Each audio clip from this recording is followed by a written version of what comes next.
안녕하십니까. 밤 되니까 위에 조명이 좀, 좀 밝아지는 것 같아요. 낮에 녹화할 때보다, 어, 뭐, 별일은 아니고, 오래 전부터 좀 다뤄보려고 했었는데, 이사하다가 경황이 없어가지고, 이제 녹화를 하게 되었습니다. 지금 세상에, 그죠? 오래 전부터 이렇게 될 거라고 얘기는 했었지만, 지금 막, 우리나라도 많이 놀래고 있죠. 뭐, 폭염, 그 다음에 이제 장마, 그러니까 옛날부터 뭐 2016년, 17년도부터 다른 나라들 보면 뭐 허리케인, 뭐 토네이도 그런 거 불면 뭐 재난 영상들이 되게 많았었는데 아무튼 그래요. 제가 여기 6월 1일 날 이사를 산잘하게 오게 됐지만 공교롭게도 6월 2일 날 보니까 우리나라에 이 소식이 들리더라고. 배터리가 14%밖에 없는데 녹화 잘 되려나? 6월 1일 날 딱 한국 그 뉴스를 보니까 독일 절반이 물에 잠겨 홍수. 그러니까 거의 뭐 국가적 비상상태에 준할 정도로 크게 홍수가 났었죠. 뭔가 세상이 임계점에 이르르고 있죠. 한쪽은 그 다음에 이제 중국 같은 나라, 그죠? 홍수 여전히 뭐 해마다 더 심해지고 있지만 또 한쪽으로는 폭염 해가지고 어떤 그 중국이 제일 더운 그 사막 지역은 신장 위구르인가? 뭐 75도 찍기도 하고 혹은 뭐 80도 넘었다는 이야기도 들었던 것 같은데 비공식적으로 아무튼 그래가지고 이 정도 뭐 그죠 찜질방 사우나에 보면 50도 사우나 100도 사우나 있는데 거의 뭐 사람이 살 수가 없을 정도. 그러니까 거기 막 관광객들이 다 하나같이 양산이라도 이렇게 들고 가는데 그래도 힘든 곳이죠, 그죠? 아마 거주하기도 힘들 거예요. 에어컨 아무리 켜도 이게 뭐 70도가 넘으면 50도. 제가 수단 여행할 때 한 50도 가까이 치솟은 데가 있는데 그러면 정말 그 하루 종일 나갈 일이 없어요. 그래도 수단은 좀 그늘 그쪽으로 가다 보면 덥지는 않아가지고 버틸만한 뭐 그런 나라인데 뭐 40도 인도도 종종 40도 넘고 그러면 사람이 이렇게 별로 돌아다니기가 힘든 그런 여건이에요. 오늘인가 이제 하루도 안 돼가지고 중국 포구에 고속도로 교량 붕괴 40여 명, 그죠? 그러니까 폭우 때문에 다리가 무너지는 막 그 정도예요. 그러니까 뭐 이재민 1,400만 명 막 이렇게 했다고 하고 한데 이게 어떻게 보면 이 국지전 전쟁보다 그죠? 자연재해가 한번 무섭게 닥치면 그 전쟁의 피해는 더 이렇게 가볍게 무시할 만큼 더 피해가 큰 거예요. 사실은. 그죠? 만약에 우리나라에서 1,400만이 이재민이었으면 굉장한 거라고. 인구 뭐 한, 그죠? 3.5명, 뭐 3명당 1명, 뭐 그 정도 꼴이니까 엄청난 건데 중국이 계속 이렇게 언론 같은 걸 축소하길 좋아하니까 그런 거죠. 뭐 허난성 하루에 680mm. 그러니까 이런 거는 거의 뭐 그런 거죠. 뭐 100년, 500년 만에 막 폭우라고 막 계속 타이틀을 붙여. 요새 막 하루 지나기 바쁘게 맨날 그러잖아요. 막, 어느 지역에 100년 만에 폭우, 100년에 한 번 내릴까 말까 한 폭우, 200년에 한 번 내릴까 말까 한 폭우가 거의 뭐 매일같이 막 나타나. 그래가지고 이런 실상을 보려고 하면 일반 그 뉴스보다는 이런 재난 채널 있잖아요. 언더월드도 있고, 이런 데서 좀 더, 그러니까 일반인들이 이렇게 카메라 담은 걸로, 이렇게 동영상 담은 걸로 제보가 이어지기 때문에 뭐 집들 떠내려가고 훨씬 더 생생하게 볼 수 있습니다. 예전에는 유튜브에 한 2016년, 17년도에도 이런 재난 채널들이 굉장히 많았는데 자꾸 이게 규제가 있는 탓인지 이런 전달하는 채널들이 자꾸 이렇게 사라지더라고. 어느 날 활동을 멈추고 옛날에 라스트 메시지라고 그런 채널이 유명했었죠. 근데 이렇게 사라지더라고. 뭐 그렇습니다. 그래가지고 지금 우리나라도 이제는 무시하기 힘들 정도가 된 거예요. 뭐 서울이든 어디 뭐 중부지방이든 남부지방이든 뭐 한번 잠기면 뭐 이렇게 뭐 차가 뭐 이렇게 다 침수가 될 정도로 이렇게 잠기게 되니까 이게 더 이상 이제 남이 나라 이야기가 되는 게 아니에요. 그죠? 폭염도 참 어떻게 보면 기후 재난이지만 일단은 이렇게 홍수가 일어나면 많은 것들이 이렇게 그죠? 다 이렇게 무너지거나 뭐 이렇게 기능이 마비되거나 그렇게 하니까 더 큰 문제라고 할 수 있죠. 차도 뭐 침수 한번 되면은 그게 뭐 가치가 확 떨어지잖아요. 해가지고 뭐 중국 같은 데는 침수 대고서도 막 차들이 막 잘 다니는 거 많이 보이긴 하는데 뭐 그렇습니다. 그리고 테슬라에서 이게 둥둥 떠다니는 차를 보트로 변신이 가능한 차를 만들긴 했죠. 근데 일반적인 차들은 침수에는 취약하다는 그런 이야기죠. 그래가지고 이런 것도 부수적인 어떤 그런 피해들이 많이 발생하고 있다. 그죠? 그다음에 이제 부산 같은 경우는 그 얘기가 있죠. 뭐 시뮬레이션 뭐 돌려봤더니 특히 이제 부산이 점점 이렇게 막 물에 가라앉아가지고 해상 도시도 추진하지만 해운대 같은 데는 한 몇 년 지나면 거기가 다 이렇게 물에 잠길 수가 있다고 그런 게 뭐 이렇게 과학적 좀 이렇게 연구 결과 뭐 그런 게 나와요. 또 한편으로는 지금 경기도 많이 좋지가 않죠. 경기가 꾸준하게 좋지가 않아요. 폐업 신고 100만 육박 해가지고 아무튼 그 작년 한 해만 이제 추가로 작년 한 해에만 폐업 신고를 한 사람이 100만에 가까운 98만 6천 명이니까 엄청난 숫자가 이제 폐업자가 됐다는 거죠. 그러면 다 그거잖아요. 대부분 이제 자기 돈으로 이제 현찰로만 이렇게 가게를 하지 않으니까 이 사람들은 기본적으로 다 대출 끌고 하다 보면 빚더미에 앉는다고. 그리고 요새는 또 이렇게 장사가 잘 되지도 않아가지고 최저시급은 많이 올라가지고 아르바이트생을 더 쓰기도 힘들고 그래가지고 나홀로 사장들이 많이 버티긴 하지만 또 요새 문화 자체가 그렇잖아요. 베이비붐 세대가 끝나고 젊은 사람들이 있지만 또 인터넷 문화나 뭐 그런 게 좀 이렇게 배달 문화가 인터넷 쇼핑 문화가 발달하게 되면서 이제는 요즘은 뭐 도시에도 이렇게 옛날처럼 이렇게 사람들이 많이 안 지나다닌다. 그러니까 옛날에는 그죠? 무엇을 얻기 위해서 무엇을 사기 위해서는 무조건 어디 뭐 철물점이든 슈퍼마켓이든 일단은 거리로 나가가지고 바람을 쐬면서 뭘 이렇게 사오고 하는 그런 게 일반적이었으니까 그러다 보면 막 이렇게 또 어디 배고프면 또 이렇게 가게 들어가서 밥도 먹고 오고 하다 보니까 그게 됐는데 요즘은 그렇죠. 좀 이렇게 좀 집에만 있는 그런 문화가 많이 늘어나지 않았나 싶어요. 저 같은 경우는 이제 나이가 들다 보니까 그게 그렇지만은 어떻게 보면 꼭 나이가 들어서만이 아니라 어 그럴 수도 있다는 이야기지. 어떻게 보면 이 시대적 현상 때문에 점점 이렇게 좀 이렇게 옛날 그러니까 외향적으로 돌아다니지는 않는. 그러니까 다 유튜브나 뭐 이렇게 자꾸 인터넷 쇼핑 뭐 그런 걸로 이렇게 쇼핑하고 하다못해 뭐 배민시키고 택시를 불러도 뭐 카톡으로 뭐 집 앞까지 부르고 하다 보니까 점점 이렇게 움직임이 적어지는 그러니까 움직임이 소극적으로 되는 그런 게 아닌가 싶어요. 어. 저도 20대 때만 해도 그랬어. 20대 때만 해도 집안에 하루 종일 있는 걸 어떻게 보면 죄처럼 생각했거든. 그러니까 그것을 뭐 하면은 인생의 낭비라고 생각해가지고, 그러니까 아무리 할 일이 없어도 무조건 그냥 바깥에 나가가지고 뭘 이렇게 막 계속 이렇게 움직이고 그런 걸 이렇게 하려고 했고, 집안에는 그냥 잠만 자고 막 그런 식으로 막 자취 생활을 했었는데, 뭐 나이가 들다 보니까 이제는 어딜 나가는 게 고생이다 막 그런 생각이 들기도 해요. 근데 그게 꼭 나이가 들어서 그럴 수도 있지만 시대적으로 좀 약간 그런 상황이 바뀌지 않았나 싶기도 해요. 제 주변에 여전히 막 돌아다니기 좋아하는 저보다 이제 나이 많은 아저씨들이 있지만 저보다 한 12살, 10살 많은 그런 아저씨들이 있지만 그렇게 돌아다니기 좋아하는 아저씨들이 특징이 한 가지는 좀 특이해. 그러니까 스마트폰도 들고 다니지만 거의 할 줄 모르고 집에 인터넷도 없어.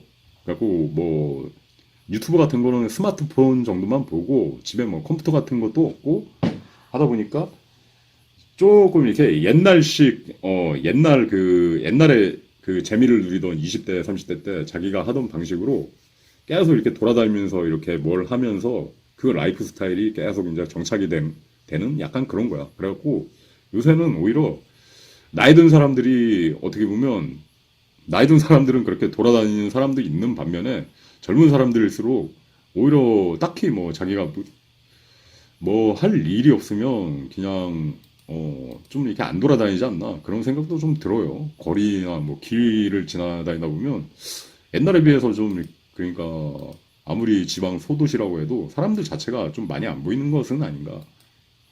그렇긴 싶기도 해.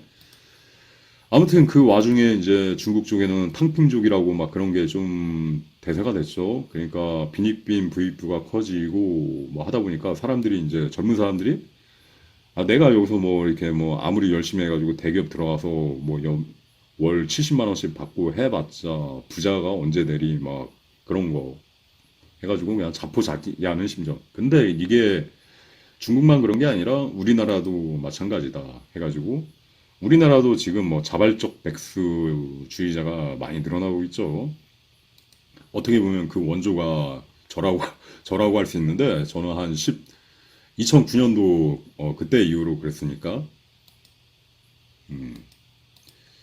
그런 거예요. 이게 어떻게 보면 일본에서는 20년 전에 그 사또리 세대라고 해가지고 그 일본 사회에서 어떤 그 라이프에 적응하지 못하고 이게 전 세계를 이렇게 배낭여행하는 사람들이 그렇게 많고 하고 외국에만 나가면 일본 그 배낭여행자들이 그렇게 많았어요. 아주. 그러니까 한국 사람 한두 명 보면 일본 사람 한 17명 볼 정도로 굉장히 막 그러니까 아시아 쪽에서는 거의 대부분 만나는 동양인마다 일본 사람이고 막 그럴 정도로 그랬는데 그게 어떻게 보면 뒤늦게서 온 거지. 그랬는데 요새는 그렇잖아요. 점점 막 부동산 값은 오르고 거기다가 또 이렇게 회사들은 점점 이렇게 인력을 뭐 좀 무인으로 이렇게 대체하게 되면서 많은 사람을 뽑지 않고 또 이렇게 회사에 들어가도 뭐 혹은 공무원에 들어가도 뭐 월급이 200만 원도 안 되는 초봉 보고 와 이건 아니다 싶어가지고 이렇게 뛰쳐나오는 사람도 있고 대기업은 또 대기업대로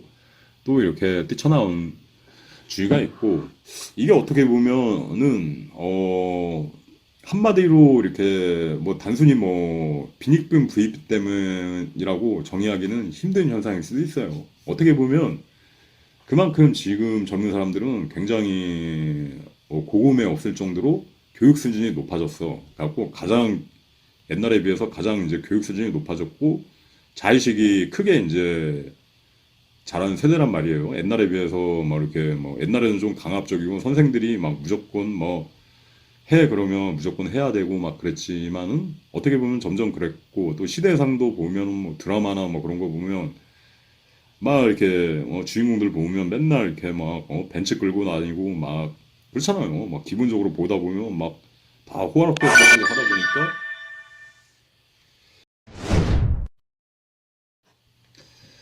보니까 잠시 그 핸드폰 배터리가 떨어져가지고 흐름이 좀 끊겼네요. 아, 그 얘기했었죠. 그래갖고 뭐 자발적 백수가 많아지는 시대인데 이게 뭐 우리나라만 그런 게 아니라 중국도 그렇고 일본도 옛날부터 그랬고 약간 좀 이렇게 근본적인 변화를 맞고 있다. 꼭 이렇게 청년이 희망이 없다, 먹고 살기 힘들다 그렇다기보다는 뭔가 좀 이렇게 요새는 좀 그러니까 의식 수준이 교육 수준이 높아져가지고 좀 이렇게 좀 어떤 그러니까 총체적으로는 약간 좀 이렇게 그러니까 이렇게 뭐지 좀 이렇게 제한되고 뻔히 미래가 그려지는 그 한정적인 시스템 그러니까 어떤 뭐 초중고를 딱 지나오면서 딱 그 짜여져 있는 컨베이어 시스템에 어떤 좀 질식할 것 같은 그러니까 그거 말고 어떤 또 새로운 창조적 길이 있지 않나 뭔가 좀 이렇게 어떤 영적 지수도 높아지면서 이게 사람들한테 점점 나타나는 현상인 것 같아요. 그런 반면에 또 그렇게 이제 자발적 그러니까 핵 개인화가 되면서 좀 더 옛날에 비해서 좀 이렇게 연애를 하거나 결혼을 하거나 그런 자체도 많이 이제 줄어들었죠. 결혼을 해도 또 요새는 또 이렇게 출산하기도 힘들고 워낙 이렇게 또 의식 수준이라기보다는 그 만족 수준이 어떤 높아졌잖아요. 뭐 옛날처럼 뭐 이렇게 다락방 골방에서 막 이렇게 신혼 라이프를 시작하는 게 아니라 요새는 그럴 바에는 아예 그냥 결혼 안 하고 말지. 그냥 이렇게 나홀로 좀 이렇게 큰 주택에서 살지. 약간 좀 그런 주의들이 많이 생겼잖아요.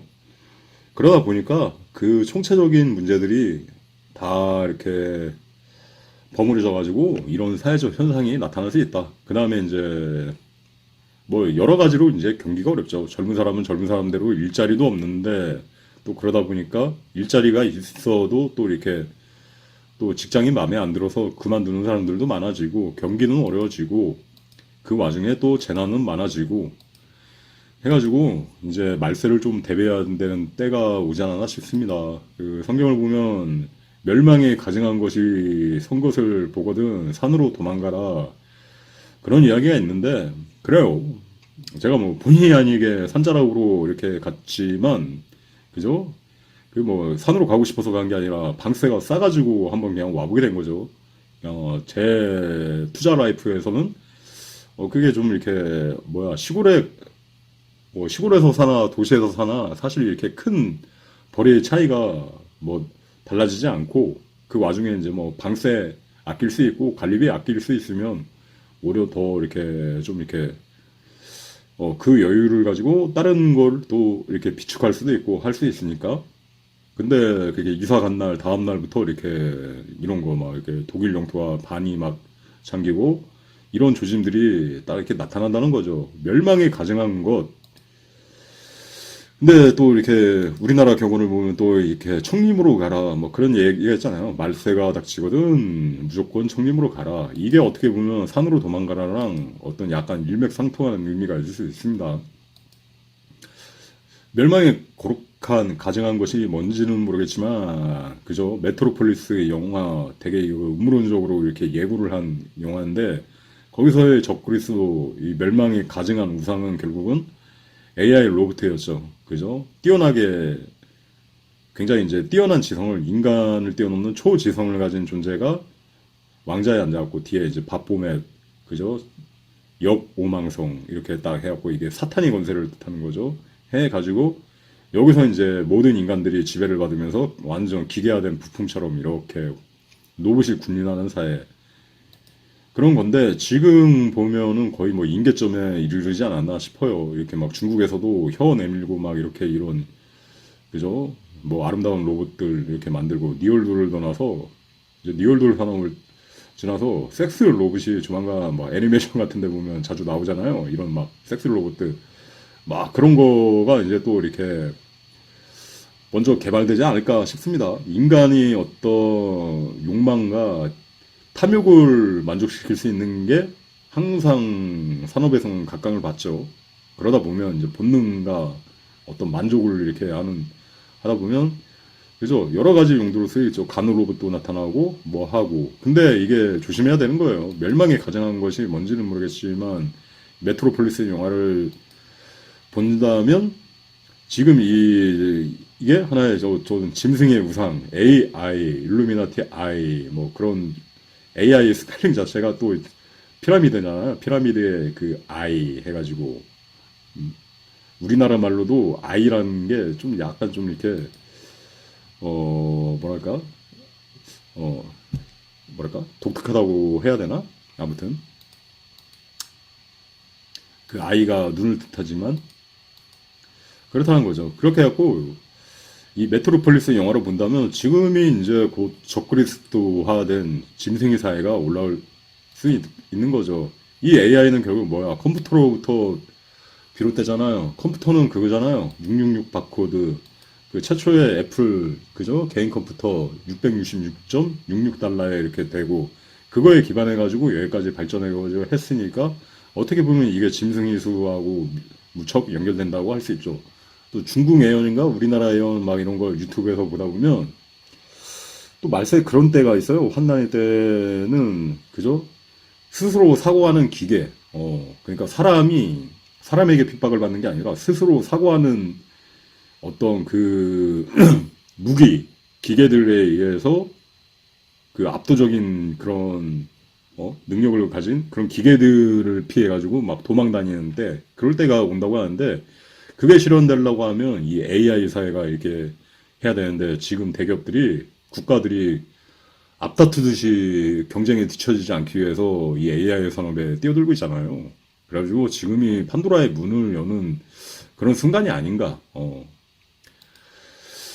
그리고 후지산 이야기를 했지만 2026년쯤으로 봤는데 2025년일 수도 있어요. 뭐 해가지고 뭐 그 일본 예언가가 그 만화를 통해 가지고 여러 가지 예언을 했지만 여태까지 너무나도 잘 맞아떨어졌는데 그 시점이 2025년이나 2026년이 될 수 있다는 거죠. 만화책에 소름 돋는네요. 이게 우연인지 모르겠지만 지금 올해 후지산 관광객이 폭발적으로 늘어났다고 그러죠. 뭐 엔저 현상 때문이기도 하지만 그 뭐야 그래가지고 어떤 지역은 후지산 입장료를 3배 올리고 그다음에 하루에 4천 명으로 제한하고 막 그런 조치를 할 정도로 관광객이 또 마침 막 엄청나게 늘어나고 있다 했는데 후지산이 진짜 내년에 터질지 안 터질지는 모르겠지만 후지산이 만약에 터지면 우리나라에 어떤 정도의 어떤 피해적 여파가 올까? 그 정도를 생각하면서 지금은 좀 이렇게 대비하는 삶을 가지는 것도 나쁘지 않을 것 같아요. 그러니까 제 친구 중에 한 명은 또 이렇게 얼마 전에 보니까 벤츠를 샀는데 뭐 지가 뭐 현찰로 샀는지는 모르겠지만 그러니까 뭐 차를 사도 뭐 대출을 끌어가지고 막 이렇게 사고 막 지금 있는 돈도 빌려가지고 그럴 게 아니라 좀 이렇게 여유를 가지고 있어야 돼요. 보면은 또 우리나라 이 경기가 어려운 이유가 뭐 자영업도 이렇게 경기가 어렵지만은 왜 어렵겠어? 소비가 줄었거든. 소비 전체가 줄었는데 그게 어떻게 보면 뭐 인터넷에 대한 영향 때문일 수도 있겠지만 또 그렇잖아요. 또 대부분 사람들이 또 이렇게 부동산 버블이 지금 꺼지게 되면서 그러니까 저출산 저인구화가 이제 현실 가시화되면서 그렇게 된 거잖아요. 집값이 이제 집을 내놔도 안 팔리고 그 와중에 이제 갭 투자한 사람들 다 대출 이자 갚느라 급급하고 그러니까 직장이 멀쩡해도 다 그렇게 지금 살고 있잖아요. 그러다 보니까 좀 이렇게 소비 자체를 좀 이렇게 줄이면서 살 수밖에 없다 보니까 그렇게 되는 거죠. 그죠? 뭐 인터넷 플랫폼이나 그런 데는 계속 이렇게 장사가 잘 유지될 수 있는데 뭐 자영업, 소매업, 뭐 길거리에 있는 이렇게 조금씩 이렇게 하루하루 매출을 올리는 그런 데가 가장 타격이 클 수가 당장에 이제 크게 나타날 수 있는 거예요. 사람들이 이렇게 지갑을 아끼다 보면 해가지고 여러 가지 상황이 좋지는 않다. 그런 거죠. 근데 이런 현상 자체가 하나의 우연이냐? 생각해보면 그런 걸 수도 있어요. 이 어떻게 보면 인류가 지금 나아가지 말아야 될 그쪽으로 이렇게 세상으로 지금 나아가고 있거든. 메트로폴리스의 영화 기준으로 본다고 하면은 여기도 막 전시한 영화 엄청 나오죠. 전시한 장면. 메트로폴리스 영화 자체. 적그리스도의 사회로 나아가고 있는 거거든요. 세계가 지금 총력을 기울이고 있는 거예요. 자꾸 그거에 대해서 우려하는 목소리보다 오히려 막 우리나라는 왜 그만큼 못하냐 해가지고 질타하는 목소리가 더 크잖아. 어떻게 보면 총력을 기울이고 있단 말이야. 그렇게 되다 보면 그런 거죠. 어떻게 보면 이런 홍수나 폭염이 많아지는 현상이 뭐 음모론적으로 뭐 하프다, 기후 제한이다, 뭐 혹은 뭐 기후 변화다, 뭐 그런 걸 수도 있지만 어떻게 보면 그게 본질적인 어떤 이유를 덮기 위한 어떤 변명일 수도 있는 거예요. 그러니까 본질적인 이유를 생각하지 않고 뭐야? 그것을 이제 어떤 가리기 위한 어떤 여분의 이유, 만들어낸 이유일 수는 있는데, 그래가지고 뭐 기후재난이다, 뭐 탄소 때문이다, 그런 말들을 하는데, 어떻게 보면 저는 이 세상 전체가 지금 신의 벌전을 받고 있는 현상이 아닌가 싶어요. 지금 무당 그 영상 보면 유튜브에 요새 핫하잖아요. 근데 뭐 이런 이야기 있잖아요. 한 개인도 이렇게 무당도 신의 벌전을 받을 때가 있고, 그런데 이 세상 전체가 전체에 행해지고 있는 벌점 같은 게 지진, 홍수, 가뭄, 폭염 이런 걸로 나타나는 게 아닌가.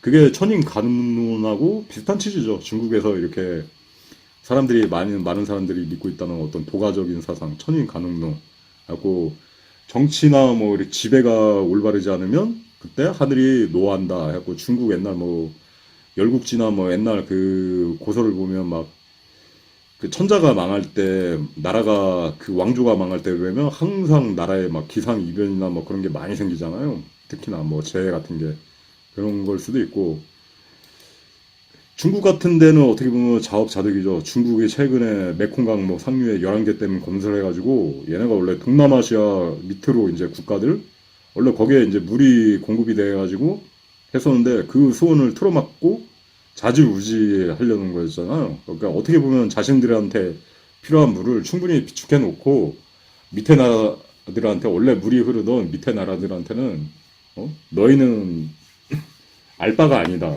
우리가 어차피 너희들보다 상류이기 때문에 그 물줄기를 틀어막고 자지우지하면서 어떻게 보면 지정학적, 지질학적 권력을 행사하려고 했던 거잖아요. 그러니까 뭐 그 밑에 나라들은 이 중국의 댐을 풀느냐 풀지 않느냐에 따라서 농사가 망할 수도 있고 가뭄이 될 수도 있고 한 건데, 근데 아이러니하게 그렇게 물기를 가지고 이렇게 장난질을 한 중국이 지금 홍수 이 댐들이 막 무너져가지고 막 홍수 물난리에 막 지금 휩싸여 있잖아요. 그러면 그거는 어떻게 보면 사필기정 자업자득이라고 볼 수 있죠. 그죠? 그래가지고 지금 이 물이 넘쳐가지고 지금 주체를 하지 못하는 그런 상황이 됐잖아요.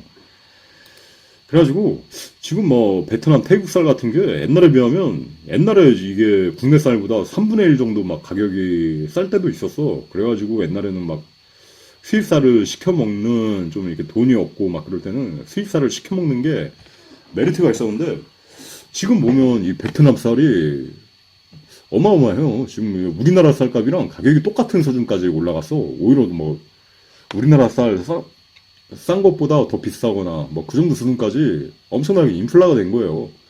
그래가지고 이게 베트남의 그게 이무장인가 삼무장 국가인데 이 정도까지 쌀값이 오를 만할 정도로 경기가 안 좋은 건지 아니면 이렇게 관세 자체를 뭐 베트남에서 좀 이렇게 수출을 규제하기 하고 내수로 돌리기 위해서 뭐 이렇게 뭐야 가격에 덤핑을 많이 시켜갖고 수출 품목에 무조건 비싸게 팔도록 해서 이렇게 관세가 붙은 건지 우리나라에서 이걸 관세를 엄청 때리지는 않을 것 같은데 아무튼 쌀값이 무지막지하게 올라갔어요. 제가 베트남 2007년도 막 그때 6년도인가 여행한 적이 있지만 베트남 물가가 우리나라보다는 훨씬 쌌거든요. 제가 체감적으로 느꼈던 건 한 10배 가까이 막 그때 싸지 않았나 막 그랬었거든. 뭐 호텔도 2달러, 3달러에 싱글룸 막 이렇게 여행자 숙소 같은 거는 싸게 구할 수 있었고 길거리에서 뭐 베트남 국수 먹으면은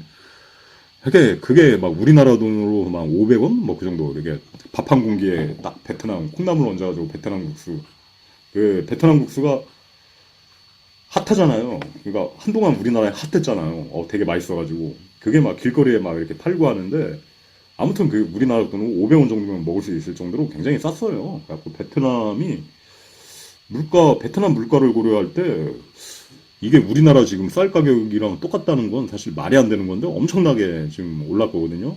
모르죠. 이 원인이 뭐 이렇게 기사에서 안 달아가지고 모르는데 왜 쌀값이 오는지 모르겠는데 이게 만약에 중국에서 물기를 가로막아가지고 농사가 잘 안 돼가지고 막 그렇게 막 됐다 싶으면 중국 입장에서는 그죠? 민폐를 끼친 거죠. 다른 나라들한테. 그런 이제 중국이 이제 어떻게 보면 자업자득으로 해가지고 반작용을 지금 맞이하고 있는 거죠. 그렇게 무리해서 댐을 건설해가지고 물길을 가둬가지고 자국 내에서만 물을 가둬놓고 한 게 지금 막 이렇게 폭우가 내리니까 미처 이제 분출을 하지 못해가지고 이제 홍수로 이렇게 나타나가지고 막 1,400명, 만 명 이재민. 근데 뉴스에서 1,400만 명이라고 하는데 중국 자체가 워낙 이렇게 축소하기를 좋아하는 나라이기 때문에 보면은 막 개인이 막 SNS 올리고 홍수 막 그런 거 다 검열하고 규제하고 막 그러려고 막 많이 한다고 그러더라고요. 뭐 어쨌든 일부 이렇게 사이트에 보면 이렇게 뭐 이게 제보 영상들인지 해가지고 중국 실상이 많이 나와 있는데 이 사이트를 검색해가지고 이 언더월드라는 사이트하고 알라톤 이 사이트를 보면 좀 더 이렇게 실상에 가까운 이런 어떤 다이나믹한 이런 홍수 장면들 볼 수 있으니까 참조하시고요. 아무튼 그렇습니다. 슬슬 좀 이렇게 사람들도 좀 대비를 하시고 제가 느끼긴 그래요. 이게 지금 이게 홍수 폭염 이게 해가 갈수록 더 커지잖아. 아마 내후년에는 더 커질 거야. 제 생각에는 줄어들 것 같지는 않아. 그렇다고 뭐 인류가 AI 개발을 갑자기 막 뭐 유엔에서 모여가지고 만장일치로 이렇게 막 철회하거나 막 몰라요. 뭐 짐승의 우상을 세우는 짐승이 이게 우상이라고 생각 안 하는 사람도 있겠지만 아무튼 이 불길한 이 우상을 세우는 일을 막 철회하거나 그러진 않을 거예요. 이게 제가 볼 때는 참 미련한 지거든. 인류가 너무 지금 자신들의 지성을 뛰어넘는 그러니까 제어할 수 없는 거를 이제 만들어낸다 자꾸 이렇게 개발에 박차를 한다는 시점에서 어떻게 보면 인류 문명사의 임계점에 지금 도달해 가는 거예요. 과거에 세상이 몇 번이 세상이 있었는지는 모르겠지만 아마 그때마다 세상이 리셋되고 뭐 매트리스 영화 같은 걸로 생각해 본다면 그때마다 이제 세상이 리셋되고 그랬을지도 모르지.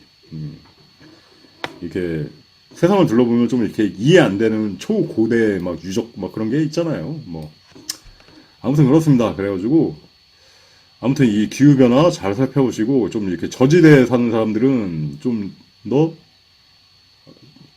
좀 더 이제 좀 근본적으로 이제 대비를 하시고 보니까 지금 한국 뉴스를 보니까 한국도 작년에 홍수 났던 어떤 그 시골 뭐 이렇게 저지대 마을 올해는 더 크게 나와가지고 또 축사가 전에도 홍수 나가지고 막 축사가 다 망가졌는데 올해도 홍수 나고 그렇게 되면 그 동네는 이제 매년 그렇게 홍수가 난다 하면 더 이상 이제 살 수 없는 동네라고 봐야 돼요. 그러니까 동네 전체가 이사를 가야 되는 환경일 수도 있어.